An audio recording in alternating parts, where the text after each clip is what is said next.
aminin na natin guys, no, sa mga kapwa ko OFW, isa sa mga nakakagigil na ugali ng mga amo is yung kapag tinanong mo kung ano yung gusto nilang pagkain, no, tapos ang isasagot sa'yo, ikaw na ang bahala, 'di ba?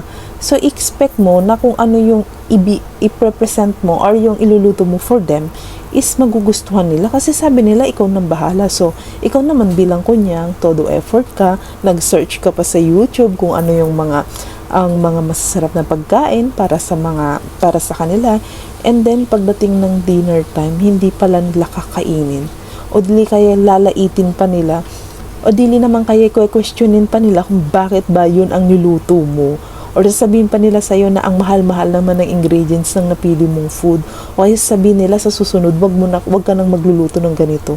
'Di ba? So palaging ganun, palaging reject yung food na niluluto mo. 'Di ba? Ang sakit kasi sa part ng bilang isang kunyang, hindi ni porket hindi tayo yung bumibili or gumagastos para sa mga pagkain or sa mga ingredients is hindi man natin pera yun. Pag hindi kasi kinakain yung food na niluluto natin, napakasakit talaga nun sa dibdib.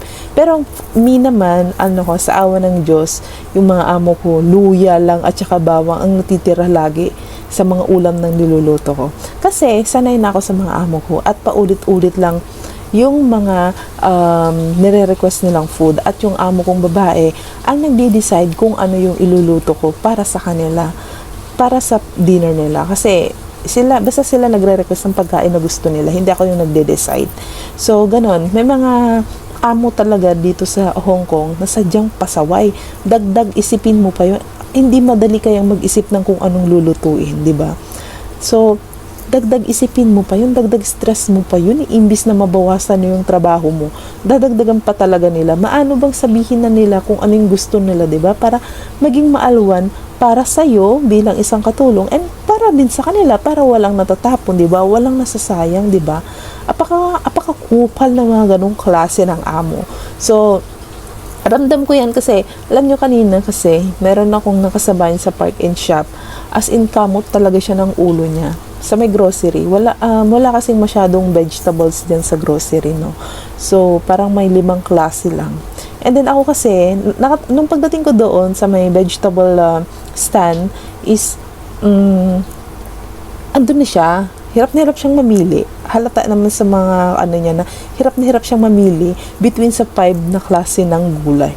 Samantalang ako, biglang dampot lang ako. So, sabi niya sa akin, siya yung unang nakipag-usap sa akin, nakipagkwento. Sabi niya, gusto yun ng mga amo mo? Anong klaseng luto ginagawa mo dyan? Sabi niya sa akin. Sabi ko, ginigisa ko lang siya sa bawang at saka sa luya. And then, nilalagyan ko lang ng asin. Sabi niya, buti pa yung mga amo mo, hindi sila masyadong mapili.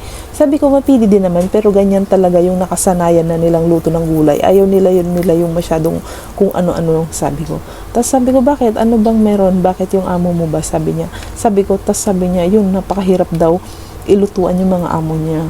Sobrang matagal na rin daw siya dyan sa mga amo niya, pero hanggang ngayon, ganyan pa rin daw lagi yung eksena nila ng amo niya. Syempre, nasasaktan siya kasi binibigay naman daw niya yung effort niya, pero parang hindi talaga na-appreciate ng amo niya, or sadya talaga bang nang iinis lang yung amo niya, di ba?